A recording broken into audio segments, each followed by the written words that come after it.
உச்சநீதிமன்றம் இன்னைக்கு வந்து ஸ்ட்ரைட்டா ஒரு லைன் வரைஞ்சிருச்சு, இதுதான் உங்க ரைட்ஸ், இது தாண்டி நீ செயல்படக்கூடாது அப்படின்னு சொல்லிடுச்சு. இவங்க சுப்ரீம் கோர்ட் வந்து எப்பவுமே பார்த்துட்டு இருக்கோம், வேடிக்கை பார்த்துக்கிட்டே இருக்கோம் அப்படின்னு சொல்லி ஒரு நினைப்பு. இன்னொன்னு, நாங்க தான் இவ்வளவு மெஜாரிட்டியில இருக்கிறோம், சுப்ரீம் கோர்ட்டை அண்டர்மைன் பண்ணிக்கலாம் அப்படிங்கிற ஒரு மிதப்பு ஒன்று இருந்துச்சு. இது இன்னும் கண்டினியூ ஆகுமானா இவங்க ஆட்சி முடிஞ்சு போச்சு, இன்னும் மிஞ்சி போனா இன்னும் ஒரு மாசம் தான் அந்த இதுல இருப்பாங்க, அதுக்கப்புறம் புதிய அரசு அமைஞ்சிரும் இல்லையா. சோ அதனால இதுக்கு மேல அவர் ஆடுறதுக்கு வாய்ப்பு இல்லை. ஆனாலும் இவங்க என்ன பண்ணுவாங்க அப்படின்னா, போற வரைக்கும் போவோம், சுப்ரீம் கோர்ட் ஏதாவது கண்டெம் பண்ணிச்சுன்னா நம்ம பாத்துக்கலாம். வணக்கம் நண்பர்களே. உச்சநீதிமன்றம் தமிழ்நாட்டினுடைய ஆளுநர் RN ரவி அவர்களுக்கு காட்டமான கண்டனத்தை தெரிவித்திருக்கிறது. கடந்த டிசம்பர் மாதம் பொன்முடியினுடைய வழக்கை தொடர்ந்து நேற்று உச்சநீதிமன்றத்தில் அந்த வழக்கு மீண்டும் ஓபன் செய்யப்பட்டது. அந்த உச்சநீதிமன்றத்தினுடைய விவாதத்தை பற்றி நம்முடைய நண்பர் விளாரமிரன் அவர்களிடம் கேட்டு தெரிந்து கொள்ளலாம். உச்சநீதிமன்றம் RN ரவிக்கு ஒரு காட்டமான கண்டனத்தை வந்து தெரிவித்திருக்கு. உங்களுக்கு சட்டம் தெரியுமா தெரியாதா?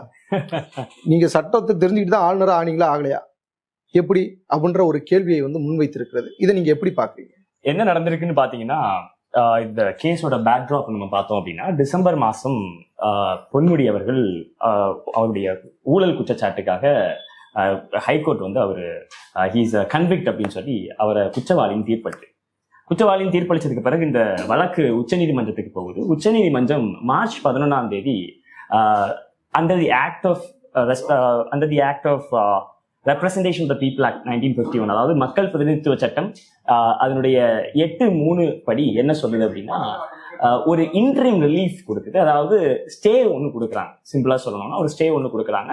விச் மீன்ஸ் இந்த வழக்கு இதுக்கு மேல இப்போதைக்கு நடத்தப்படாது, அல்லது பொன்முடி வந்து அந்த தீர்ப்பு வர்றது வரைக்கும் குற்றவாளி இல்லை அப்படிங்கிற ஒரு ஸ்டே ஒன்று கொடுக்குறாங்க. அந்த ஸ்டே கொடுத்ததுக்கு பிறகு அந்த ஸ்டேயை மையப்படுத்தி நம்முடைய மாநிலத்தினுடைய முதலமைச்சர் திரு மு க ஸ்டாலின் அவர்கள் மறுபடியும் பொன்முடி அவர்களை அவருடைய கேபினெட்ல ஒரு மினிஸ்டர் ஆட் பண்றதுக்காக கடந்த வாரம் ஒரு லெட்டர் ஒன்று எழுதுறாரு RN ரவிக்கு.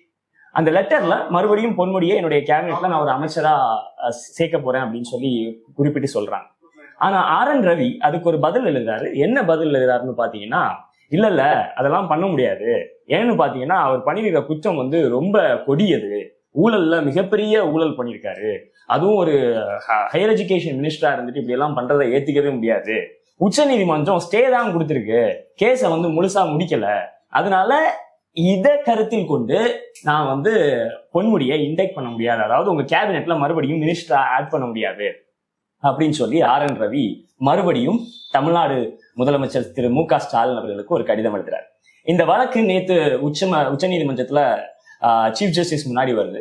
சீஃப் ஜஸ்டிஸ் கடந்த சில நாட்களாகவே நம்ம பார்த்துட்டு இருக்கிறது போல இந்திய வரலாற்றிலேயே இந்திய ஜனநாயகத்தை தூக்கி பிடிக்கிறது மாதிரி பல தீர்ப்புகள் வந்துகிட்டு இருக்கு. அதுல ஒரு தீர்ப்பா தான் நம்ம இந்த தீர்ப்பையும் பார்க்க வேண்டியிருக்கு.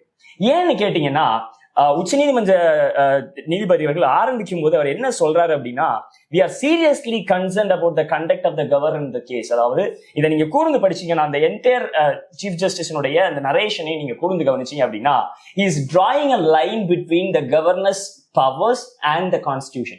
அதாவது கவர்னருடைய அதிகாரங்கள் என்ன, கவர்னருக்கு எந்த அளவுக்கு அதிகாரம் இருக்குது, அண்ட் கான்ஸ்டிடியூஷன் எப்படி ஒரு பார்லிமெண்ட் டெமோக்ரஸியும் கவர்னருடைய அத்தாரிட்டியையும் ஒரு செப்பரேட் பண்ணுது அப்படிங்கிறத நேற்று உச்ச நீதிமன்ற நீதிபதி அவர்கள் ரொம்ப தெளிவா குறிப்பிட்டிருக்கிறாங்க. அவர் என்ன சொல்றாருன்னா, ஒரு பார்லிமெண்டரி டெமோக்ரஸில, ஒரு மக்களாட்சி தத்துவத்தை ஏற்றுக்கொண்ட நாட்டுல ஒரு மக்களால் தேர்ந்தெடுக்கப்பட்ட முதல்வர், இந்த நபர் என்னுடைய கேபினெட்ல அமைச்சராக இருக்க வேண்டும் என்று வேண்டுகோள் விடுத்த பிறகு கவர்னருக்கு இருக்கக்கூடிய ஒரே அதிகாரம் அந்த நபரை பதவி பிரமாணம் செய்து வைப்பதுதானே தவிர அதுல போய் ஒப்பீனியன் சொல்றதுக்கு கவர்னருக்கு எந்த ஒரு உரிமையும் அதிகாரமும் கிடையாது அப்படின்னு சொல்றாங்க. அதோட நிறுத்தல. அதுக்கு பிறகு இன்னும் என்ன சொல்றாருன்னா, கவர்னருக்கு அட்வைஸ் கொடுக்கறவங்க தெரியாம அட்வைஸ் கொடுக்குறாங்க போல, அதனால அட்வைஸ் கொடுக்கறவங்க சரியா கொடுக்கணும் அப்படிங்கிற மாதிரி ஒரு சார்காஸ்டிக்கான ஒரு கமெண்டையும் நம்மளால அதுல பார்க்க முடியுது. அதோட அவர் என்ன சொல்றாருன்னா, நாளைக்குள்ள இதுல ஒரு முடிவு நீங்க சொல்லல அப்படின்னா நாங்க உங்களுக்கு ஒரு டைரக்ஷன் கொடுப்போம். சுப்ரீம் கோர்ட்ல இருந்து we will give you an order to the governor to make sure Ponmudi is being inducted to the cabinet. அதாவது கேபினெட்ல பொன்முடி அவர்கள் மறுபடியும் அமைச்சராக பதவியேற்கப்பட வேண்டும் அப்படின்னு சொல்லி நாங்க டைரக்ட் பண்ணுவோம் அப்படின்னு சொல்லி சீஃப் ஜஸ்டிஸ் சந்திரசூட் அவர்கள் மிக ஆவேசமாக குறிப்பிடுறார். அதோட நிறுத்தல. அவர் என்ன சொல்றாருன்னா, RN ரவி வந்து பல நாட்களாகவே ஒரு சின்ன ஒரு கோல்டு வார் ஒன்று நடந்துகிட்டே இருக்கிறது நம்ம எல்லாருக்குமே தெரியும். தமிழ்நாட்டு அரசுக்கும் கவர்னருக்கும் இடையிலான அந்த ஒரு கோல்டு வார் நடந்துட்டு இருக்கிறது நம்ம எல்லாருக்குமே தெரியும். அந்த கோல்டு வாரையும் சந்திரஜூத் அவர்கள் இதுல குறிப்பிட்டிருக்கிறார். என்ன சொல்றாருன்னா, ரொம்ப நாளாவே RN ரவியோட பிஹேவியர் இப்படிதான் இருக்கு. ஒரு கவர்னர் இப்படி நடந்து கொள்ள கூடாது. நாங்கள் எங்களுடைய 2 கண்களையும் திறந்து வைத்துக் கொண்டிருக்கிறோம். நாளைக்குள்ள இதுக்கு ஒரு முடிவு நீங்க சொல்லல அப்படின்னா we will intervene in it அப்படின்னு சொல்லியிருக்கிறான். ஆனாலும் நம்ம RN ரவி என்ன பண்ணிருக்காரு அப்படின்னா, இன்னைக்கு காலையில் வரைக்கும், அதாவது கிட்டத்தட்ட 3/4 மணி நேரத்திற்கு முன்பு வரையிலும் RN ரவி பொன்முடி அவர்களை மீண்டும் நாங்க அமைச்சரவையில சேர்க்க மாட்டோம் அப்படிங்கிற ஒரு ஸ்டாண்ட்ல இருந்ததாகவும், சரியாக அந்த வழக்கு எடுப்பதற்கு ஒரு சில நிமிடங்களுக்கு முன்பு அவருடைய முன்னோர் சாவர்கருடைய வழியின்படி அவர் என்ன பண்ணிருக்காரு அப்படின்னு பாத்தீங்கன்னா, இல்ல நான் 3:30 இன்னைக்கு பதவி பிரமாணம் செய்து வைக்க தயாரா இருக்கிறேன் அப்படின்னு சொல்லி தமிழ்நாட்டு முதல்வருக்கு ஒரு கடிதம் ஒன்று எழுதியிருக்கிறார். சோ எதிர்பார்த்தபடி இன்றைக்கு 3:30 மணிக்கு பொன்முடியினுடைய பதவி பிரமாணம் நடக்க இருக்கிறது.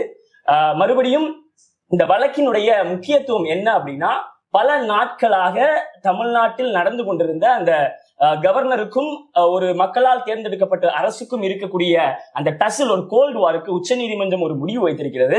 அதுவும் இல்லாம நீங்க திமுகவினுடைய அந்த எலெக்ஷன் மேனிஃபெஸ்டோல பாத்தீங்கன்னா அந்த கவர்னரை பத்தி அவங்க அதுல ஒரு குறிப்பிடுறாங்க. சோ இதையும் நம்ம கோரிலேட் பண்ணி தான் பார்க்க வேண்டியிருக்கு. அதனால இது ஒரு வரலாற்று முக்கியத்துவம் வாய்ந்த தீர்ப்பு. இனியாவது ஆளுங்கட்சியை சார்ந்த கவர்னர்கள் அவர்களுக்கு உள்ள அதிகாரத்திற்குள் செயல்படுவார்கள் அப்படிங்கிறத இந்த தீர்ப்பு உறுதிப்படுத்தும் அப்படின்னு நம்புறேன். இதுதான் நடந்திருக்கு. இது மட்டும் இல்லாம தொடர்ந்து ஆளுநருடைய செயல்பாடு அமைச்சரவையில நீங்க சொன்ன மாதிரி ஒரு ஜனநாயக நாட்டுல ஜனநாயக முறைப்படி தேர்ந்தெடுத்து இருக்கக்கூடிய சட்டமன்றத்தில் இருக்கக்கூடிய முதல்வர் அவரு சொல்லியும் இவர் பண்ண மாட்டாரு அப்படின்னாக்கா அதற்கான பின்னாடி ஒரு அரசியல் இருக்குல்ல. அந்த அரசியல் என்ன அரசியல்னு பாத்தீங்கன்னா, எப்பவுமே இந்த கவர்னர் பதவி அப்படிங்கிறது நம்முடைய பாராளுமன்ற, அதாவது நம்முடைய ஜனநாயக நாட்டுல ஒரு கேள்விக்குரியதாகவே இருந்திருக்கு. எப்பவுமே நீங்க பாத்தீங்கன்னா, ஒரு பெடரல் பார்வையில இருந்து பார்க்கும்போது, ஒரு மாநில சுயாட்சி பார்வையில இருந்து பார்க்கும்போது, பல மாநில அரசுகள் இந்த கவர்னர் அப்படிங்கிற பதவி எதுக்கு, இது பிரிட்டிஷ்காரன் இதுல கொண்டு வந்தது, இது எதுக்கு இன்னும் வச்சிருக்கீங்க, இது பாராளுமன்ற மக்களாட்சி அண்டர்மைன் பண்றது மாதிரி இருக்கு அப்படின்னு சொல்லி கண்டினியூஸா வச்சுக்கிட்டே வராங்க. ஆனா இதுக்கு பின்னாடி இருக்கிற அரசியல் என்ன அப்படின்னு நீங்க பாத்தீங்கன்னா, பாரதிய ஜனதா எப்பவுமே எதிர்கட்சிகள் எங்கெல்லாம் ஆளுங்கட்சியா இருக்கிறதோ அந்த மாநிலங்களுக்கெல்லாம் ஒரு கிடுக்குப்பிடியாக, அல்லது அந்த அரச தானாக இயங்க விடாமல் எங்கெல்லாம் செக் வைக்கணுமோ அந்த செக்குகளை எல்லாம் இந்த கவர்னரை பயன்படுத்தி தான் வச்சுக்கிட்டே இருந்தாங்க. அது ஒரு பாயிண்ட்டுக்கு மேல போகும்போது நீங்க எப்பவுமே பாரதிய ஜனதா கான்ஸ்டியூஷனை மதிக்கும் அப்படின்னு சொல்லி எதிர்பார்க்க முடியாது. எப்பவுமே அவங்க கான்ஸ்டியூஷன் அண்டர்மைன் பண்ணிக்கிட்டே தான் இருப்பாங்க. சோ இது ஒரு பவர் டெஸ்ட் தான். அதாவது நான் யூனியன் கவர்மெண்ட், நான் சொல்றதுதான் நீ கேட்கணும், நீ என்ன ஸ்டேட்ல ஜெயிச்சுனா நீ என்ன பெரிய ஆளா அப்படின்ற மாதிரி ஸ்டேட் கவர்மெண்டுடைய பவரை, அதாவது மாநில சுயாட்சி அப்படின்னு சொல்லி தமிழ்நாடு பேசிக்கொண்டே இருக்கக்கூடிய அந்த மாநில சுயாட்சி அண்டர்மைன் பண்ணி நான் தான் உனக்கு மேல இருக்கிறேன் அப்படின்னு சொல்லி ஒரு இன்னும் குறிப்பா சொல்லணும்னா ஒரு பாசிச பார்வையிலிருந்து வரக்கூடியதா தான் நம்ம இதை பார்க்கணும்.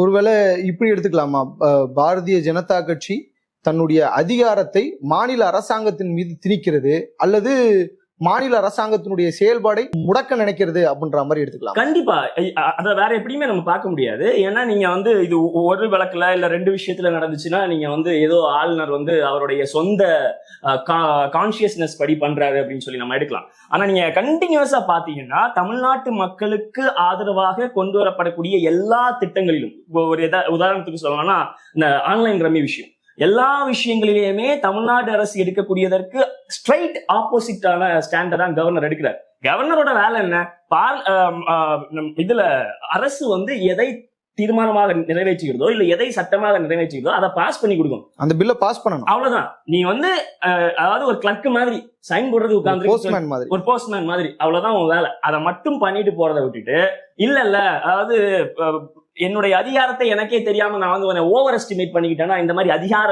பிரம்மை பிடித்து இருக்கக்கூடியவராக தான் RN ரவி ரொம்ப நாளா இருந்துகிட்டு இருக்காரு. அதோட வெளிப்பாடு தான் யாரோ அவருடைய ஆள் மனதிற்குள்ள சென்று நீங்க தான் அதிகாரத்தினுடைய உச்சம் அப்படின்ற சொன்னதனுடைய வெளிப்பாடு அப்படின்ற ரொம்ப அற்புதமாக சொல்லியிருக்கிறீங்க. இதோட ஆளுநர் இந்த சேட்டைகளை எல்லாம் நிப்பாட்டி கொள்வாரா அல்லது மீண்டும் இல்ல இதுதானே மீண்டும் அடுத்த தடவை ஒரு கிடுக்குப்பிடி போடுவோம் அப்படின்ற ஒரு மன ஓட்டம் அவர்கிட்ட இருக்குமா? இல்ல, இது வந்து க்ளோஸ் டு த எலெக்ஷன். எனக்கு தெரிஞ்சு இந்த தீர்ப்பு ஒரு 6 மாதத்திற்கு முன்பதாக வந்திருக்குமா அப்படின்னு கேட்டா அதுல எனக்கு சொல்றதுக்கு தெரியல. மேபி தீர்ப்பு வேற மாதிரி கூட வந்திருக்கலாம். எலெக்ஷன் டைம் அப்படிங்கிறதுனால இந்த தீர்ப்பு வந்திருக்கு அப்படிங்கிறது என்னுடைய பர்சனல் ஒப்பீனியன். பட் ஸ்டில் இது இன்னும் கண்டினியூ ஆகுமானா, இவங்க ஆட்சி முடிஞ்சு போச்சு. இன்னும் மிஞ்சி போனா இன்னும் ஒரு மாசம் தான் அந்த இதுல இருப்பாங்க. அதுக்கப்புறம் அந்த புதிய அரசு அமைஞ்சிரும் இல்லையா? சோ அதனால இதுக்கு மேல அவர் ஆடுறதுக்கு வாய்ப்பு இல்லை. ஆனாலும் இவங்க என்ன பண்ணுவாங்க அப்படின்னா, போற வரைக்கும் போவோம், சுப்ரீம் கோர்ட் ஏதாவது கண்டெம் பண்ணிச்சுன்னா நம்ம பாத்துக்கலாம். இவங்க சுப்ரீம் கோர்ட் வந்து எப்பவுமே பாத்துட்டு இருக்கோம், வேடிக்கை பார்த்துக்கிட்டே இருக்கோம் அப்படின்னு சொல்லி ஒரு நினைப்பு. இன்னொன்னு, நாங்க தான் இவ்வளவு மெஜாரிட்டியில இருக்கிறோம், சுப்ரீம் கோர்ட்டே அண்டர்மைன் பண்ணிக்கலாம் அப்படிங்கிற ஒரு மிதப்பு ஒன்று இருந்துச்சு. ஆனா உச்சநீதிமன்றம் இன்னைக்கு வந்து ஸ்ட்ரைட்டா ஒரு லைனை வரைஞ்சிருச்சு, இதுதான் உங்க ரைட்ஸ், இது தாண்டி நீ செயல்படக்கூடாது அப்படின்னு சொல்லிடுச்சு. அதனால இதுக்கு மேல நாட்கள் இல்லை அவங்களுக்கு அவங்களோட பவரை காட்டுறதுக்கு. ஸோ ஐ டோன்ட் திங்க் இதுக்கு மேலேயும் வந்து அவங்க மார்பை விரிச்சிட்டு நிப்பாங்கன்னு சொல்லி நம்ம எதிர்பார்க்க முடியாது. ரொம்ப அற்புதமா உங்களுடைய கருத்துக்களை வந்து பதிய வச்சிருக்கிறீங்க. அதே போல மக்களுக்கு புரியும் வகையிலும் இருந்துச்சு. ரொம்ப நன்றி தோழர்.